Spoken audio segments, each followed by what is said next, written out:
अस्सलामुअलैकुम। मोहम्मद अज़हर सिद्दीक अपने programme maths views के साथ हाजिर खिदमत है। इतवार का दिन शाम 7 बजे सॉरी 6 बजे आप ये प्रोग्राम देख रहे होंगे। मेरे साथ ब्रिगेडियर रिटायर्ड गजनफर अली साहब मौजूद है। 2-3 इश्यूज बड़े अहम हैं।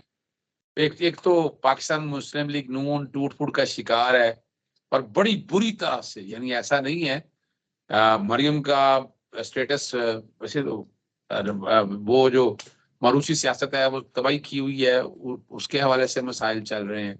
फिर बीबीसी ने कुछ डॉक्यूमेंट्री चीजें सारी सामने दिखाई हैं। और तीसरा और आखिर जो है कि क्या वाकई मुल्क में इलेक्शन आइन और कानून के मुताबिक हो जाएंगे। सबसे पहले तो चलते हैं जी, आप गजनफर साहब, आप क्या कहेंगे? मुस्लिम लीग नून तोड़ फोड़ का शिकार है। बड़ी कोशिश की नवाज शरीफ ने इधर से उधर बड़ी छलांगे लगाने की, वरूसी सियासत, लेकिन लग रहा है चूंकि मरियम नवाज का बयानिया बड़ी बुरी तरह पिट चुका है। क्या कहेंगे आप? सर, मैं कहता हूं कि पूरे पाकिस्तान को मिठाइयां बांटनी चाहिए अगर इन चोरों और डाकुओं से जान छूट सके, इस चोर और डाकू फैमिली से। मरियम को नवाज कहना भी एक मैं कहूंगा कि नाम की तौहीन है, इसलिए कि वो है वीडियो बनाने वाली प्रोड्यूसर जो खुद कहती है कि मैं लोगों की नंगी वीडियो बनाती हूँ। तो अब आप उसके अखलाकी लेवल का, मोरालिटी का अंदाजा कर लीजिए कि क्या मोरालिटी है उसकी। नेचुरली अगर वो ये बनाती है तो उसके बाप को भी पता होगा, तो यहाँ से आप बाप की मोरालिटी का अंदाजा कर लीजिए। इन्होंने तबाही की हुई है इस मुल्क की, कसम आप यकीन कीजिए, लूट के खाया हुआ है इस मुल्क को। आपको पता होगा, आप तो बहुत डीप इन चीज़ों में इन्वेस्टिगेशन में जाते हैं कि इन्होंने जब जाती उमरा की ज़मीनें कब्जा की थी तो लोगों को किस तरह पकड़ के थानों में डाला था, किस तरह उनको बुला के प्रेस किया था, किस तरह उनको जूते मारते थे, किस तरह उनके ऊपर जुल्म करते थे। और तमाम की, और आपको पता है जाती उमरा में हमारे लोग तो सोचते ही नहीं है ना, हमारे अवाम तो ये सोचते ही नहीं है कि उनके पैसे किस तरह लूटे जा रहे हैं, उनके हक पे किस तरह डाके डाले जा रहे हैं। आपको पता है जाती उमरा में बिजली भी तीन तीन ग्रिड से 3 जगहों से आती है और गैस भी 2 जगह। मतलब ये है कि हर चीज पे वो करने की कोशिश की गई है जिसमें लोगों के हकूक पर डाका डाला जाए। ये मौरूसियत की सियासत ने पाकिस्तान को तबाह बर्बाद करके रख दिया। बेनजीर शहीद हो गई थी, बेनजीर की शहादत के बाद उस पार्टी के अंदर कोई और शख्स को मतलब बहुत सारे और भी लीडर थे, लेकिन वो फिर वो जरदारी ने वो बेनजीर की विल जो उसने नहीं लिखी थी, ये बहुत सारे पीपीपी के लीडर अंदर के कहते हैं, मैं आपको बता रहा हूँ, उसने कोई विल नहीं लिखी थी जो उसने लहराई थी। उसने उस खानदान का नाम लेके और अपना अपना छुरलू फेर लिया। तो ये मौरूसियत ने तो इस मुल्क को तबाह किया है। फजल रहमान का बाप क्या कहता था, आपको याद है? उसने, मैं वो लफ्ज नहीं दोहराना चाहता कि हम पाकिस्तान बनाने के गुनाह में वो, अब वो जो है वहां पे ये कहते थे। अब इसको देख लीजिए कि ये पाकिस्तान के जो रिसोर्सेज है उसको अच्छा, ये मैं यहाँ 1 मिनट का बंदर क्या खा रहा है। 1 मिनट रोकूंगा, चूंकि आपने जाती उमरा का छेड़ दिया तो मुझे मेरे का अंदर भी बंदा वो जाग गया। जमीनों के अलावा आप हैरान रहेंगे, डेडिकेटेड इलेक्ट्रिसिटी की लाइन, डेडिकेटेड गैस की लाइन, सड़कें बनाई और जिस तरह सरकारी पैसा वहां बहाया है वो तो हैरान कुन बात है। क्योंकि आपने बात छेड़ी है तो मैं रिकॉर्ड जरा दुरुस्त करना, अब आप बात करें आप। जी, मैं यही तो आपसे कह रहा हूँ कि 3 साइड से वो इलेक्ट्रिसिटी के वो ग्रिड के कनेक्शन आते हैं, यानी कभी लाइट जा ही नहीं सकती। एक रह गया था कि ये कोई अपना बर्तानिया से भी कोई लाइट का कनेक्शन ले लेते, वो सिर्फ रह गया था। अदरवाइज तो इन्होंने कोई कसर नहीं छोड़ी। चोर और डाकुओं का एक टोला है, आप यकीन कीजिए। वो कहते हैं ना कि होना तो ये चाहिए आज की तारीख में कि पाकिस्तान के अंदर इस इम्पोर्टेड प्राइम मिनिस्टर ने जो पाकिस्तान के लोगों को जुल्म कर रहा है और जो IMF डील के जरिए जो जुल्म होने वाला है, उसके बाद तो वो जो शेर है ना कि जिस मतलब गरीबों को खाने के लिए मिल रहा सदीक साहब, एक वक्त की रोटी नहीं मिल रही है बेचारों को। तो जिस खेत से दहका को मुयसर ना हो रोटी, उस खेत के हर खोशाए गंदम को जला दो। होना तो आज ये चाहिए पाकिस्तान के अंदर ना, लोगों को खड़े होना चाहिए अपने हक के लिए, गिरेबान से पकड़ के खींचना चाहिए इन चोरों और डाकुओं को जिन्होंने माप के और मेरे हकूक पे डाका डाला हुआ है। बाहर जाके रहते हैं, बीबीसी गलत नहीं कहता जब बीबीसी कहता है कि is a paint house pirate. Pirate का मतलब होता है नकबजन, जिसने पीछे से नकब लगाई हो। ये वो शख्स है जिसको कहते हैं हम नवाज नवाज जिसका नाम लेते हैं, और जिसने अपने आगे शरीफ लगाया हुआ है। उसको शरीफ को पाकिस्तान की सुप्रीम कोर्ट ने कहा कि सादिक और अमीन नहीं है, झूठा है और फरेबी है और गॉडफादर है। और गॉडफादर क्रिमिनल होता है, गॉडफादर ड्रग्स में इन्वॉल्व होता है। गॉडफादर की फिल्म भी आपने देखी होगी। तो इस किस्म के लोग हैं। काश हमारे यहाँ, दुआ करता हूं मैं कि लोगों की गैरत जागे और वो इनके चेहरों को पहचाने। ये देखिए जो पीछे पीछे फिरते रहते ना, अब देखिए वो एक चोर है सलमान शहबाज, जिसके बारे में ये कंफर्म्ड है कि उसने लोगों के, मरे हुए लोगों के अकाउंट में पैसे डाले। आज अदालत ने उसको छोड़ दिया। उसने मुफ्ता इस्माइल को जोकर कह दिया। यानी ये इनका, मैं क्या क्या बातें इनके बारे में करें। दुख की बात यह है कि हमारे यहाँ लोग इनके गंदे चेहरों को अभी तक देखने से कासिर है। वो अभी भी वही होता है कि जी चूंकि मुझे पटवारी लगा दिया था, मुझे एसएचओ लगवा दिया, मुझे कांस्टेबल लगवा दिया था, तो मैंने उस पेंट हाउस पायरेट को वोट देना है। यार पहचानो इसको, अपने हकूक के लिए खड़े नहीं होंगे तो हमारे ऊपर यही जुल्म होते रहेंगे कि आपको एक 16 अरब रुपए जिसने खाए हुए पाकिस्तान के लोगों के, ये इंपोर्टेड प्राइम मिनिस्टर जो है, इसको लाके आपके सर पे बिठा देंगे। कोई लोगों को जलाने में इन्वॉल्व है, कोई जो है वो क्रिमिनल में इन्वॉल्व है, कोई ड्रग माफिया में, उन सबको बुला के जो जमानतों पे उनकी एक हुकूमत बना दी। और जिन्होंने बनाई, जनरल बाजवा साहब, वो कभी दुबई में नजर आते हैं, कभी इंग्लैंड में नजर आते हैं। उन्होंने कहा जी जहन्नुम में जाए पाकिस्तान, मुझे क्या अब इससे लगे, मैंने तो जो फायदे उठाने तो उठा लिए। वो ये बोझ जो है, ये क्रिमिनलिटी जो है, ये जो है, ये हमारे ऊपर छोड़ के चले गए और ये कह गए पाकिस्तानियों को आप बर्दाश्त करो। और उसका थीसिस उन्होंने क्या दिया था जब ये आए थे, तो थीसिस ये दिया था कि जी चूंकि ये लोग आए हैं, अभी उन्होंने कोई मुश्किल फैसले, यानी मुश्किल, आप देखिए पाकिस्तान के अंदर आप मुख्तलिफ लोगों की इनसेंसिटिविटी देखिए, कैजुअलनेस देखिए पाकिस्तान के अवाम के बारे में, कि वो ये कहते थे कि जी अब इन लोग, इस हुकूमत ने मुश्किल फैसले किए। यानी जिसने पाकिस्तान के लोगों का बेड़ा गर्क कर दिया है, उनके मुंह से रोटी छीन ली है, उनको कहते थे इन्होंने मुश्किल फैसले तो इनको 1 साल दे दें रहने के लिए, ताकि अपनी पॉलिटिकल सेम्बलेंस जो है उसको गेन कर सके। यार ये क्या मुल्क है, ये क्या लोग हैं यार, ये किस किस किस अच्छा, उसके बने हुए हैं ये, कि ये पाकिस्तान, इनको नजर नहीं आता, इन्होंने आंखों में कौन से चश्मे पहने हुए हैं कि पाकिस्तान के अवाम पे जुल्म होता रहे। काश किसी मुस्लिम लीग नून के अंदर से कुछ लोगों का जमीर जागे और वो उस चीज को रियलाइज करें और पाकिस्तान के लोगों के साथ खड़े होने की कोशिश करें। अच्छा, हम आगे चलते हैं। जो बीबीसी ने खास तौर पर इंडिया के हवाले से जो सारे मामला दिखाए हैं, क्या आप समझते हैं कोई तब्दीलियां देख रहे हैं या कोई एजेंडा है? क्या कहेंगे आप इसमें? नहीं, ये एजेंडा नहीं है। बीबीसी की जो रिपोर्ट्स होती हैं वो इस किस्म की डॉक्यूमेंट्रीज करते रहते हैं, जिसने मैंने बताया आपको कि उसने डॉक्यूमेंट्री की अपना नवाज शरीफ के ऊपर, और सही डॉक्यूमेंट्री की थी जब उन्होंने कहा कि चोर है, डाकू है, पेंट हाउस पायरेट है, पायरेट्स।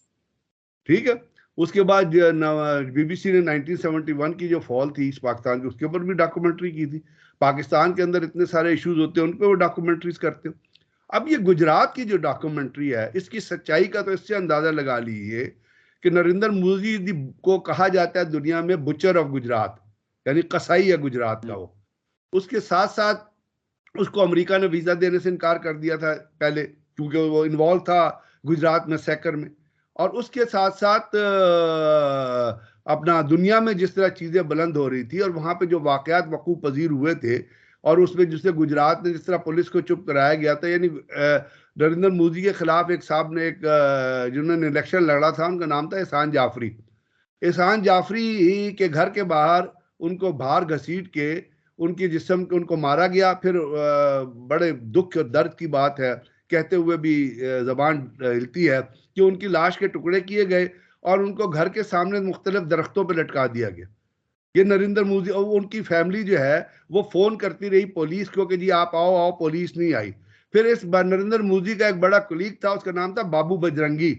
उसने अपने वीडियो में ये कहा और अपने ट्वीट पे और अपने उसने रिकॉर्ड की कि जी हमने वहां पे मुसलमानों को, तमाम मुसलमानों को जमा किया और औरतों को भी जमा किया। एक पेट्रोल पंप था, हम उसके पीछे ले गए, वहां जाके हमने आग लगा दी और औरतों को हमने मारा।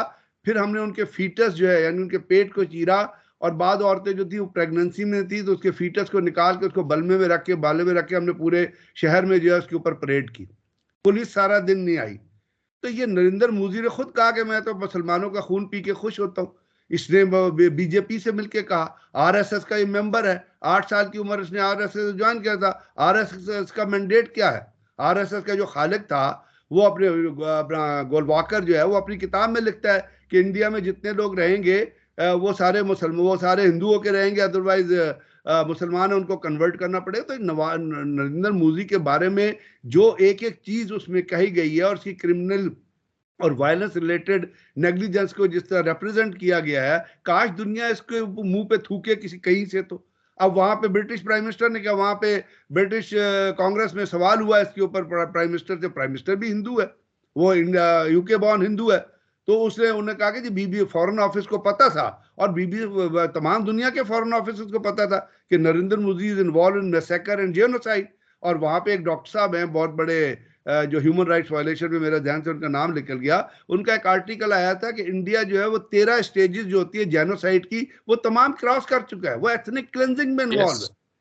यानी एथनिक क्लेंजिंग के ऊपर आप दुनिया में यहूदियों को तो के ऊपर तो पूरी दुनिया की हमदर्दियां जाग जाती है कि जी हिटलर ने मार दिया यहूदियों को और उसके ऊपर बात ना करो और ये ना करो वो को। वहां जो मुसलमानों के साथ एथनिक क्लेंजिंग की और जो आज तक की जा रही है, और जो कुछ कश्मीर में हो रहा है, जिस तरह कश्मीर में 14 किस्म के ह्यूमन राइट्स वायलेशन लॉ लगाए हुए हैं, JNK पब्लिक सेफ्टी एक्ट, पोटा लगाया हुआ है, arm forces special power act और सिक्योरिटी एक्ट, और पता नहीं कौन कौन से एक्ट है, 14 एक्ट लगाए हुए हैं, जिसके तहत जो इंडिया के अंदर जो फोर्सेज, कश्मीर के अंदर जो सिक्योरिटी फोर्सेज हैं, वो अगर एक बंदे को उठा के ले जाएं, वो साल तक उसको रख सकती है, उसका केस अदालत में नहीं जाएगा, वो उसको मार दें, अदालत उसको नहीं सुनती, सुप्रीम कोर्ट नहीं सुनती, हाई कोर्ट नहीं सुनती। जिस तरह उन्होंने नरेंद्र मोदी के बारे में जब हाई कोर्ट सुप्रीम कोर्ट में आया कि जी ये तो बुचर है, ये तो कसाई है, इसने लोगों को मारा है गुजरात के अंदर, सुप्रीम कोर्ट ने उसको क्लीन चिट दे दी, इंडिया की सुप्रीम कोर्ट ने। और आपको इंडिया की सुप्रीम कोर्ट का कल्चर पता ही है,